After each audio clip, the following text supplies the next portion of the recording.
الحمد یا اللہ والصلاة والسلام علیک یا سیدی یا رسول اللہ۔ ناظرین محترم، قرآن فہمی کا سلسلہ ہے، رکوع برکوع قرآن مجید کا خلاصہ آپ کی خدمت میں پیش کیا جا رہا ہے۔ اس وقت ہمارے پیش نظر ہے قرآن مجید کی 9ویں سورت سورہ توبہ۔ یہ 10ویں پارے کے 7ویں رکوع سے شروع ہو کر 11ویں پارے کے 5ویں رکوع تک جاتی ہے۔ اس کے اندر کل 16 رکوع ہیں اور 129 آیات مبارکہ۔ اس کا نام توبہ اس لیے ہے کہ اس میں کچھ مخلص مومنین کی توبہ کی قبولیت کا ذکر آیا۔ اس کا ایک اور نام ہے سورہ برات۔ مشرکین سے معاہدے ختم کر کے ان سے برات کا اعلان ہوا، اس لیے اس کا نام سورہ برات بھی ہے۔ عوام میں یہ بات مشہور ہے کہ سورہ توبہ سے تلاوت کا آغاز کیا جائے تو تعوذ اور تسمیہ نہیں پڑھا جائے گا۔ اصل میں مسئلہ یہ ہے کہ اگر تلاوت کا آغاز سورہ توبہ کے شروع سے کرنا ہو تو اس میں تعوذ بھی پڑھا جائے گا اور تسمیہ بھی پڑھا جائے گا، اور اگر تلاوت کی ابتدا سورہ توبہ کے درمیان سے کسی بھی مقام سے کی جائے تب بھی تعوذ اور تسمیہ پڑھا جائے گا۔ ہاں، اگر آپ پہلے سے تلاوت کرتے آ رہے ہیں، سورہ انفال کی تلاوت کر رہے ہیں، سورہ انفال مکمل ہوئی اور ساتھ ہی آپ نے سورہ توبہ کی تلاوت شروع کرنی ہے، تو اس صورت میں تعوذ اور تسمیہ نہیں پڑھا جائے گا۔ البتہ یہ بات یاد رکھیے کہ وہاں پہ دونوں صورتوں کو کس طرح سے ملانا ہے۔ اس میں 3 آپشن ہیں۔ پہلا یہ ہے کہ سورہ انفال کے اختتام پہ وقف کیا جائے اور پھر سورہ توبہ شروع کی جائے، جیسے ان اللہ بکل شیء علیم براءۃ من اللہ ورسولہ۔ دوسرا طریقہ یہ ہے کہ وصل کیا جائے، یعنی دونوں آیات کو ملا لیا جائے۔ اس صورت میں چونکہ آخری حرف سورہ انفال کا وہ تنوین پر ختم ہو رہا ہے، تو اب ملانے کی صورت میں چونکہ تنوین ہے اور آگے با ہے تو یہاں پہ اقلاب کا قانون لاگو ہوگا۔ اس کو یوں پڑھیں گے ان اللہ بکل شیء علیم براءۃ من اللہ ورسولہ۔ اور تیسرا آپشن یہاں پہ یہ ہے کہ سکتہ کیا جائے، یعنی سانس توڑے بغیر ہلکا سا ٹھہر کر آگے سورہ توبہ کی آیت شروع کر دی جائے۔ ان اللہ بکل شیء علیم براءۃ من اللہ ورسولہ۔ ناظرین محترم، سورہ توبہ کا پہلا رکوع جو کہ 10ویں پارے کا 7واں رکوع ہے، اس میں بدعہد کفار سمیت تمام مشرکین سے بیزاری کا اعلان ہے اور بتایا گیا کہ ان کا انجام ذلت اور عذاب علیم ہے۔ 4 ماہ کی مہلت دی گئی مشرکین عرب کو کہ وہ 4 مہینے کے اندر اندر یا تو اسلام قبول کریں گے، اور اگر اسلام قبول نہیں کرتے تو پھر تلوار ان کا فیصلہ کرے گی۔ اور یہ جو معاملہ تھا اسلام یا موت، یہ تھا مشرکین عرب کے لیے۔ بقیہ علاقوں کے مشرکین کے لیے حکم یہ تھا کہ انہیں اسلام کی دعوت دی جائے، اگر وہ اسلام قبول کر لیں تو ٹھیک، ورنہ جزیہ پر ان کے ساتھ صلح بھی کی جا سکتی ہے۔ دوسرے رکوع میں مشرکین کی بدعہدی کے بعد ان کی بد لحاظی کا ذکر ہے اور ان کے منافقانہ طرز عمل کا ذکر ہے، ان کی سرکشی کا ذکر ہے، اور یہ حکم دیا گیا کہ اگر وہ توبہ نہ کریں، اسلام قبول نہ کریں تو پھر ان کے ساتھ جہاد کیا جائے۔ اور مسلمانوں کو اللہ رب العزت نے اپنی مدد کا وعدہ کیا اور فرمایا کہ تمہارے سینے اللہ پاک اپنی مدد سے ٹھنڈے کر دے گا۔ اس جنگ کے ذریعے اللہ تعالیٰ اہل ایمان کی اور منافقین کی پہچان بھی کروائے گا۔ ناظرین محترم، سورہ توبہ کی آیت نمبر 16 جو اس رکوع کا حصہ ہے، اس کے ترجموں میں نجدیوں نے بڑی بدتمیزیوں کا مظاہرہ کیا رب تعالیٰ کی شان میں، اور اس کا تفصیلی تجزیہ ہم نے ایک الگ ویڈیو میں کیا ہے جس کا لنک ڈسکرپشن میں دیا جا رہا ہے، اسے لازماً دیکھیے گا۔ تیسرے رکوع میں یہ فرمایا گیا کہ بیت اللہ شریف کی اس کا متولی ہونا، اس کا ٹرسٹی ہونا، یہ اب مشرکین کے لیے روا نہیں ہے، اور کفر پر رہتے ہوئے کوئی بھی نیکی کام نہیں آ سکتی۔ مشرکین کا ٹھکانہ نار جہنم ہے۔ مساجد کو آباد کرنے کا حق ان لوگوں کا ہے جو ایمان لائیں، نماز قائم کریں، زکوٰۃ ادا کریں، خوف خدا رکھنے والے ہوں۔ حاجیوں کی خدمت اور مسجد حرام کی آباد کاری کر کے مشرک اہل ایمان کے برابر نہیں ہو سکتے۔ مقام صحابہ اس آیت میں بڑی خوبصورتی سے بیان فرمایا گیا کہ صحابہ کرام وہ ہیں جو ایمان بھی لائے، ہجرت بھی کی اور جہاد بھی کیا۔ اللہ کے ہاں ان کے بڑے درجے ہیں اور وہی کامیاب ہیں۔ رب کی رحمت اور رضا کی انہیں خوشخبری عطا فرمائی گئی اور جنت میں ہمیشہ رہنے کا انہیں انعام دیا گیا۔ ایمان والوں کو حکم ہوا کہ اگر ان کے باپ اور بھائی کافر ہوں تو ان سے بھی دوستی نہ کی جائے، اور ان سے دوستی رکھنے والوں کو ظالم ڈکلیئر کیا گیا۔ تمہارے باپ، بیٹے، بھائی، عورتیں، کنبہ، مال، پسندیدہ مکان، اگر یہ اللہ، رسول اور جہاد سے بڑھ کر تمہیں پیارے ہوں تو پھر حکم خداوندی کا انتظار کرو، اور یہ بتایا گیا کہ اللہ تعالیٰ ایسے فاسقوں کو پھر راہ نہیں دیتا۔ چوتھے رکوع میں یہ اہم قانون بیان فرمایا گیا کہ کامیابی تعداد کے زیادہ ہونے پر منحصر نہیں ہے، بلکہ کامیابی اللہ کی مدد اور اس کی نصرت سے حاصل ہوتی ہے۔ غزوہ حنین میں مسلمان 3 گنا زیادہ تھے اور وہ اپنی تعداد کی وجہ سے اترانے لگے تو رب کی تعالیٰ کی طرف سے آزمائش آئی اور ان کا لشکر تتر بتر ہو گیا۔ پھر اللہ رب العزت نے اپنے فضل سے سکینہ نازل فرمایا اور فتح عظیم کا جو معاملہ ہوا وہ اس رکوع میں بیان ہوا۔ اس سے ہمیں سبق یہی ملا کہ ہمیشہ اللہ رب العزت کی مدد پر بھروسہ ہونا چاہیے۔ مال و اسباب اور جنگی ساز و سامان اور تعداد اس معاملے میں بالکل ہمیں ذہن میں نہیں رکھنی چاہیے۔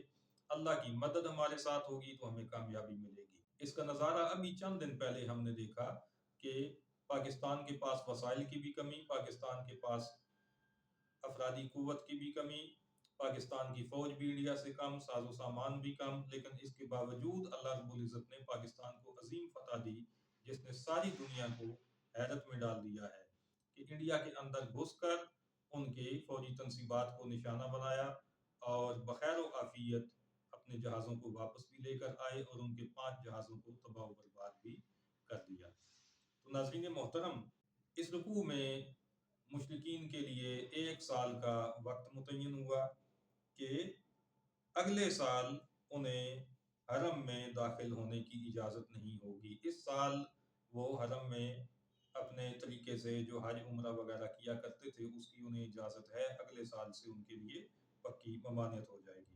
اور مسلمانوں کو یہ فرمایا گیا کہ مشرکین کے ساتھ تجارت پر بھروسہ مت کریں، اللہ تعالیٰ ان کے ساتھ تجارت کے بغیر ہی مسلمانوں کو غنی کر دے گا۔ اور کیسے غنی کرے گا اس کا اعلان بھی اسی رکوع میں ہوا کہ اہل کتاب سے جہاد کا حکم ہوا اور یہاں تک کہ وہ ایمان لے آئیں یا جزیہ دینے پر راضی ہو جائیں۔ تو اس جزیہ کے ذریعے مسلمانوں کو غنی کرنے کی یہاں پہ بات ہوئی، یعنی مسلمانوں کا حکومت میں آنا اور اہل کتاب کا ان کی رعایا بننا، یہ خوشخبری اس رکوع میں رب تعالیٰ نے سنا دی۔ 5ویں رکوع میں یہود و نصارہ کے حوالے سے یہ بتایا گیا کہ وہ اللہ رب العزت کے لیے بیٹے تسلیم کرتے تھے، اللہ کے نبیوں کو اللہ کے بیٹے کہتے تھے۔ یہاں پر یہ بتایا گیا کہ ذلت کے ساتھ جزیہ اس لیے ان پر لازم ہوا کہ انہوں نے نبیوں کو خدا کے بیٹے کہہ کر ذلیل حرکت کی تھی۔ ان کی شرک کی ایک اور وجہ بھی یہاں پہ بتائی گئی کہ وہ اپنے پوپ پادریوں کو رب کی طرح مانتے تھے۔ دین اسلام کو مٹانے کی ان کی کوشش ناکام ہوگی، کیونکہ اللہ نے اپنے محبوب کو ہدایت اور دین حق کے ساتھ بھیجا کہ اسے سب دینوں پر غالب کر دے، پڑھے برا مانے مشرک۔ تو یہاں پہ نبی کریم صلی اللہ علیہ وسلم کے میلاد کا خوبصورت تذکرہ ہے اور دین اسلام کے غالب آنے کی خوشخبری ہے۔ ماتحتوں کا تذکرہ ہو چکا جنہوں نے اپنے سرداروں یعنی پوپ پادریوں کو اللہ کے برابر درجہ دیا ہوا تھا۔ اب اگلی آیات میں یہ جو پوپ اور پادری تھے، یہ جو سردار تھے، ان کے بارے میں بتایا گیا کہ یہ بد کردار ہیں، ان کی بد کرداریاں بیان کی گئیں۔ مال ناحق کھانا، رائے خدا سے روکنا اور اللہ کی راہ میں مال خرچ نہ کرنے دینا، اس طرح کی بد کرداریاں ان میں پائی جاتی تھیں۔ اور بخیلوں کا انجام عذاب علیم بتایا گیا، اور فرمایا گیا کہ ان کا مال تپا کر ان کی پیشانیاں، پسلیاں اور پشتیں داغی جائیں گی۔ مسلمانوں پر لازم ہے کہ وہ بخیلی نہ کریں بلکہ اللہ کی راہ میں خرچ کریں، اور اللہ کی راہ میں خرچ کرنے کے جو ذرائع اور جو طریقے بتائے گئے ان میں سب سے اہم زکوٰۃ ہے، اور یہ لازم ہوتی ہے اس شخص پر جو صاحب نصاب ہو اور نصاب کے برابر رقم سال بھر اس کے پاس موجود رہے۔ تو سال 12 مہینے کا رب تعالیٰ نے بنایا۔ مشرکین عرب 12 مہینوں کی بجائے کبھی سال 13 مہینوں کا بنا لیتے تھے، کبھی مہینوں کو آگے پیچھے کر لیتے تھے، 4 مہینوں کو محترم مانتے تھے۔ لیکن جنگ کا اگر ماحول گرم ہوتا اور ان محترم مہینوں میں سے کوئی مہینہ آ جاتا تو پھر وہ جنگ جاری رکھنے کی خاطر اس محترم مہینے کو آگے شفٹ کر دیتے اور اگلے کسی مہینے کو اس کی جگہ پہ رکھ لیتے۔ تو اس طرح کی جو حرکتیں وہ کر رہے تھے، اس کو قرآن مجید نے نسی کا نام دیا اور فرمایا کہ یہ کفر میں زیادتی کا باعث ہے، اور اس پر پابندی عائد کر دی گئی کہ آئندہ سے مہینوں میں کسی قسم کا رد و بدل نہیں کیا جائے گا۔ چھٹے رکوع میں اہل ایمان کو خوش دلی کے ساتھ اللہ کی راہ میں جہاد کرنے کا حکم دیا گیا، اور ساتھ یہ بھی بتا دیا گیا کہ اگر تم میرے محبوب صلی اللہ تعالیٰ علیہ وآلہ وسلم کی مدد نہ بھی کرو اور ان کے ساتھ جہاد میں شریک نہ بھی ہو، تب بھی اللہ تعالیٰ نے ان کی پہلے بھی مدد فرمائی، وہ پھر بھی مدد فرمانے پر قادر ہے۔ اسی میں یہ ارشاد ہوا اذ یقول لصاحبہ لا تحزن ان اللہ معنا، کہ جب نبی کریم صلی اللہ تعالیٰ علیہ وآلہ وسلم ہجرت کے لیے غار میں پہنچے تو وہاں پر رب تعالیٰ نے آپ کی مدد فرمائی، اور آپ صلی اللہ تعالیٰ علیہ وسلم نے اپنے صاحب یعنی صدیق اکبر رضی اللہ تعالیٰ عنہ سے ارشاد فرمایا کہ غم نہ کیجئے، کفار ہم تک نہیں پہنچ سکیں گے، اس لیے کہ اللہ ہمارے ساتھ ہے۔ حضرت صدیق اکبر رضی اللہ تعالیٰ عنہ وہ عظیم ہستی ہیں کہ جن کو قرآن مجید نے صاحب کے لفظ سے پکارا، تو آپ کی صحابیت کا انکار اسی وجہ سے کفر ہے۔ حضرت سیدنا فاروق اعظم رضی اللہ تعالیٰ عنہ فرمایا کرتے تھے کہ کاش میری ساری عمر کی نیکیاں حضرت صدیق اکبر رضی اللہ عنہ کی غار کی رات اور وصال نبوی کے دن کی طرح ہو جائیں، یعنی غار میں جو خدمت انہوں نے انجام دی، اور اسی طرح نبی کریم صلی اللہ علیہ وسلم کے وصال کے موقع پر غم سے نڈھال صحابہ کرام کو جس طرح انہوں نے سہارا دیا اور سنبھالا، اور اس پر جو اجر اور جو نیکیاں ان کے نامہ اعمال میں آئیں، کاش کہ میری ساری عمر کی نیکیاں ان کے 2 موقعوں کے برابر ہو جائیں۔ حضرات محترم، 7ویں رکوع پہ آتے ہیں۔ یہ 10ویں پارے کا 13واں رکوع ہے۔ غزوہ تبوک کا موقع، اور غزوہ تبوک میں نہ جانے کے لیے منافقین نے مختلف بہانے بنا کر نبی کریم صلی اللہ علیہ وسلم سے پیچھے بیٹھ رہنے کی اجازت چاہی، آپ نے اجازت عطا فرما دی، اس لیے کہ آپ کو اجازت دینے یا نہ دینے کا رب تعالیٰ نے اختیار عطا فرمایا تھا۔ نبی کریم صلی اللہ علیہ وسلم بھی ان کی بہانے بازیوں کو جانتے تھے، لیکن آپ نے ان کا پردہ رکھا اور انہیں بے نقاب اس وقت نہ فرمایا۔ تو رب تعالیٰ نے یہاں پر نبی کریم صلی اللہ علیہ وسلم کو ارشاد فرمایا کہ اے محبوب اگر آپ اجازت ان کو نہ دیتے تو یہ زیادہ اچھا ہوتا کہ ان کا پول کھلتا۔ ان آیات کی بنا پر کچھ لوگوں نے کہا کہ یہاں پہ نبی کریم صلی اللہ علیہ وسلم کو عطاب فرمایا گیا، جبکہ مفسرین نے اس کی سختی سے تردید فرمائی اور عطاب کا قول کرنے والوں کو خطاوار قرار دیا۔ ان آیات میں یہ بھی بتایا گیا کہ منافقین تو اللہ اور رسول پر حقیقتاً ایمان رکھتے ہی نہیں۔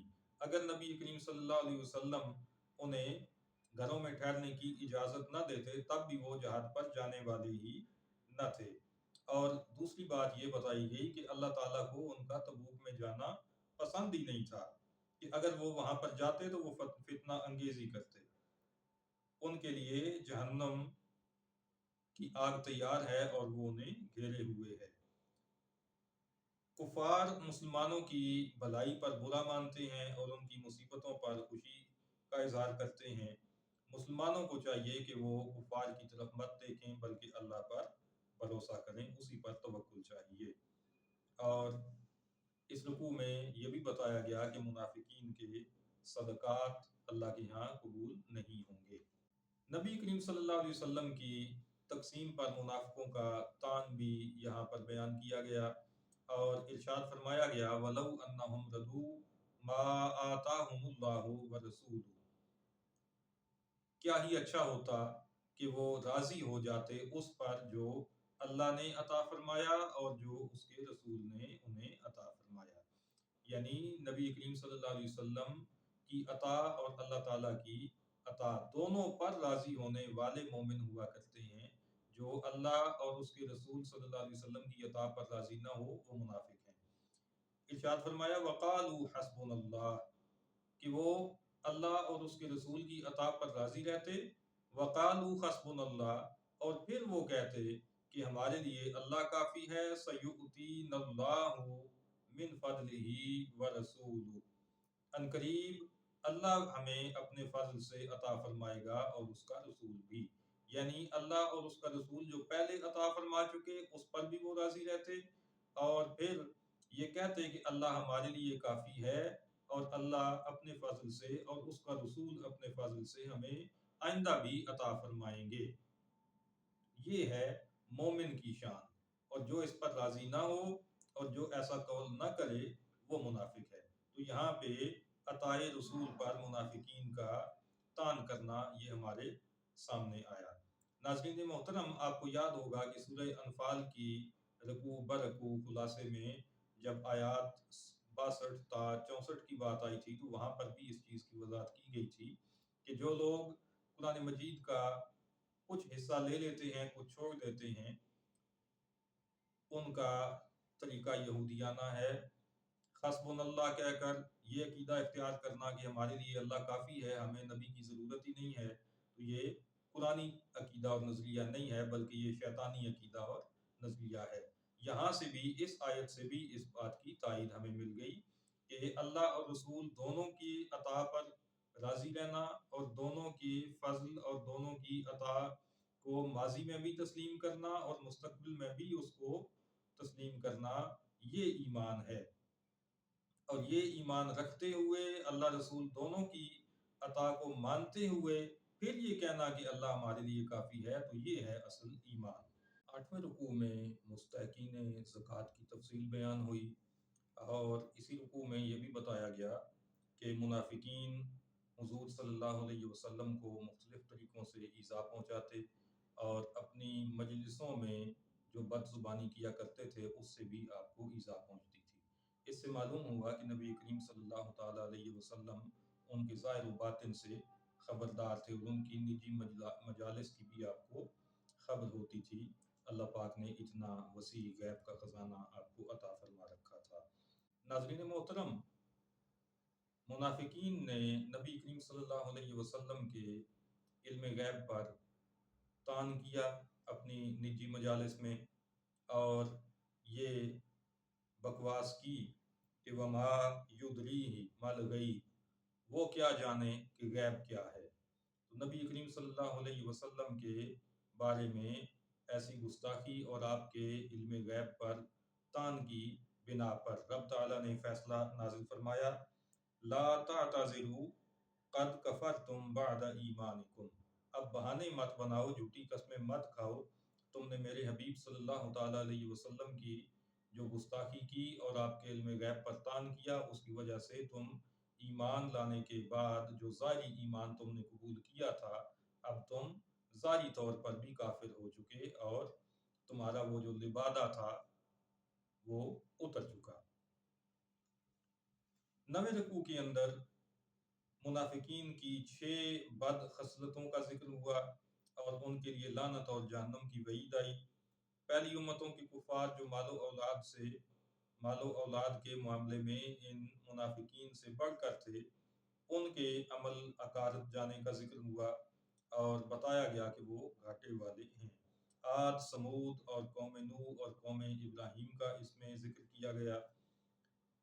اس کے بعد مومنین کی بھی 6 صفات یہاں پہ بیان ہوئیں اور رب تعالیٰ کی طرف سے ان پر رحم کا ذکر ہوا اور جنت کی نعمتوں کا ان کے لیے اعلان اس رکوع میں شامل ہے۔ کفار و منافقین کی اخروی سزاؤں کا ذکر ہو چکا۔ اب 10واں رکوع ہے۔ اس میں نبی کریم صلی اللہ تعالیٰ علیہ وسلم کو حکم ہوا کہ ان کے ساتھ جہاد کیجئے اور ان پر سختی کیجئے، اور یہاں پر ایک بار پھر یہ بتایا گیا کہ یہ نبی کریم صلی اللہ علیہ وسلم کے علم غیب پر جو انہوں نے تانا زنی کی اور اس کے بعد پھر جھوٹی قسمیں کھائیں، اس کا یہاں پہ ذکر آیا۔ یحلفون باللہ ما قالوا، کہ یہ قسمیں کھاتے ہیں کہ انہوں نے وہ جملہ نہ کہا جس کا ہم پیچھے ذکر کر آئے۔ تو رب تعالیٰ نے ارشاد فرمایا وَلَقَدْ قَالُوا كَلِمَةَ الْكُفْرِ، اور بے شک انہوں نے کفریہ کلمہ کہا، وَكَفَرُوا بَعْدَ إِسْلَامِهِمْ، اور اپنے ظاہری اسلام کے بعد اب وہ ظاہراً بھی کافر قرار پا گئے۔ آج کے نجدیوں کو یہ سوچنا چاہیے کہ علم غیب پر تان کرنے والے اس دور کے وہ لوگ جو نبی کریم صلی اللہ علیہ وسلم ہی کے پیچھے نمازیں بھی ادا کرتے تھے اور ان کے ساتھ رہتے تھے، اگر وہ کافر قرار پائے اور جہنم کا ایندھن بنے، تو آج بھی جو کوئی آپ کے علم غیب پر تانا زنی کرے گا اس کا انجام ان سے مختلف ہرگز نہیں ہوگا۔ اسی رکوع میں نبی کریم صلی اللہ علیہ وسلم کی عطا کا ذکر ہوا۔ وَمَا نَقَمُوا إِلَّا أَنْ أَغْنَاهُمُ اللَّهُ وَرَسُولُهُ مِنْ فَضْلِهِ، کہ کیا ان منافقوں کو یہی برا لگا کہ اللہ نے اپنے فضل سے اور اس کے رسول نے انہیں غنی کر دیا؟ تو نبی کریم صلی اللہ علیہ وسلم کی عطاؤں کا اس میں بڑا واضح بیان ہے۔ نجدیوں نے اس حوالے سے بھی اپنا جو عقیدہ گھڑ رکھا ہے وہ غیر اسلامی اور غیر قرآنی عقیدہ ہے۔ ان کے مطابق جس کا نام محمد یا علی ہے وہ کسی چیز کا مالک نہیں، نعوذ باللہ، کسی چیز کا مختار نہیں، وہ کسی کو کچھ دے نہیں سکتے، نعوذ باللہ۔ جبکہ رب فرماتا ہے کہ منافقین کو کیا یہی برا لگا کہ اللہ نے اپنے فضل سے اور اس کے رسول نے انہیں غنی کیا، انہیں دولت عطا فرمائی، انہیں مال غنیمت موقع بہ موقع دیا۔ تو اللہ اور رسول دونوں کی عطاؤں کو ماننا ہی اسلام ہے، اس سے انکار کرنا یہ اسلام ہرگز نہیں ہے۔ بخیل منافقوں کے لیے عذاب علیم کی بات یہاں پہ آئی، اور اللہ کی راہ میں صدقات و خیرات کرنے والے مسلمانوں پر ہنسنے والے اور ان کا مذاق اڑانے والے منافقوں کے لیے عذاب علیم کا ذکر آیا۔ اور یہاں سے یہ بھی ہمارے سامنے بات آئی کہ صحابہ کرام پر تان کرنے والے اور ان پر تبرہ بازی کرنے والے یہ منافق ہوتے ہیں، مسلمانوں کا یہ طرز عمل نہیں ہوتا۔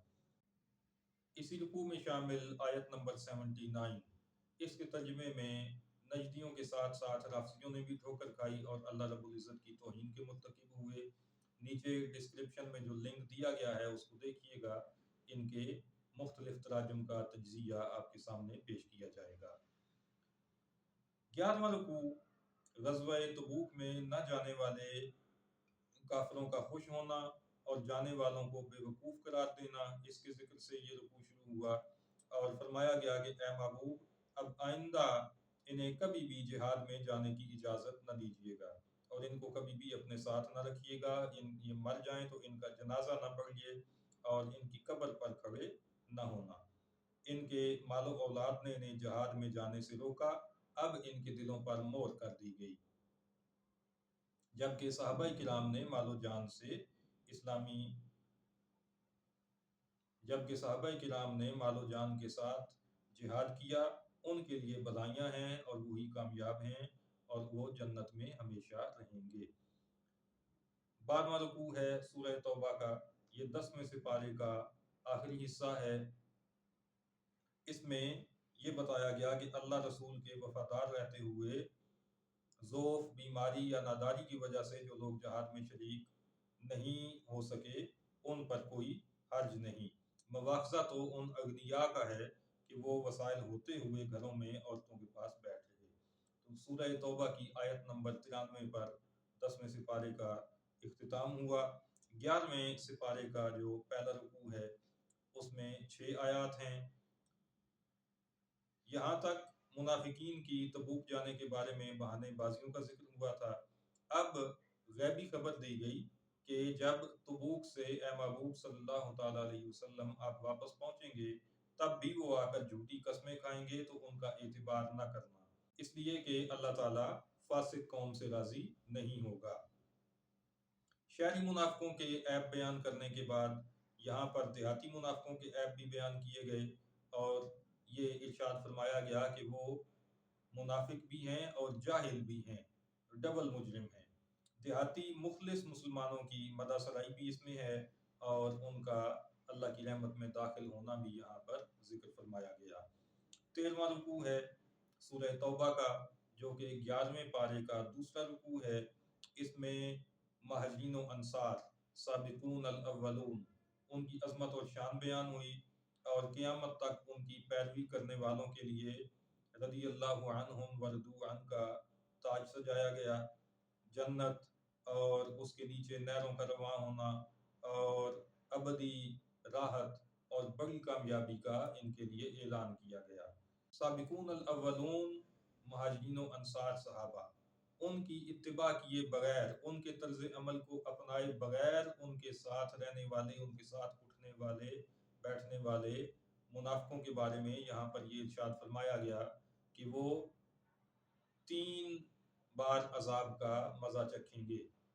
پہلا عذاب دنیا میں ذلت اور رسوائی، اور دوسرا عذاب برزخ کا، اور تیسرا قیامت کے بعد کا دائمی عذاب نار۔ وہ مخلص مسلمان جو اپنی سستی کی وجہ سے تبوک میں نہ جا سکے، ان کی توبہ کی قبولیت کا اعلان اس رکوع کا حصہ ہے۔ اس رکوع میں منافقین کی ایک اور بد کرداری کا ذکر آیا کہ انہوں نے ایک مسجد بنائی جہاں بیٹھ کر وہ اسلام کے خلاف سازشیں کرنا چاہتے تھے، تو رب تعالیٰ نے اسے دکھ دینے والی مسجد کا نام دیا، اور یہ بتایا گیا کہ بد مذہب اگر اچھا کام بھی بظاہر کرے تو اس کو نہ تسلیم کیا جائے، اور اس کی کوئی وقت نہیں ہے۔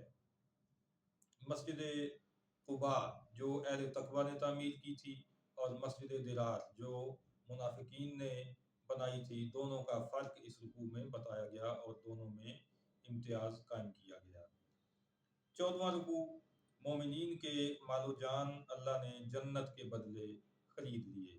ناظرین محترم، یہ اللہ تعالیٰ کی رحمت اور اس کی کرم نوازیوں کی کیا عظیم داستان ہے کہ مال اور جان عطا بھی اسی نے کیے ہیں، بھی اسی کے دیے ہوئے، اور پھر وہی ان کو جنت کے بدلے میں خریدتا ہے۔ یہ کتنی کرم نوازی ہے۔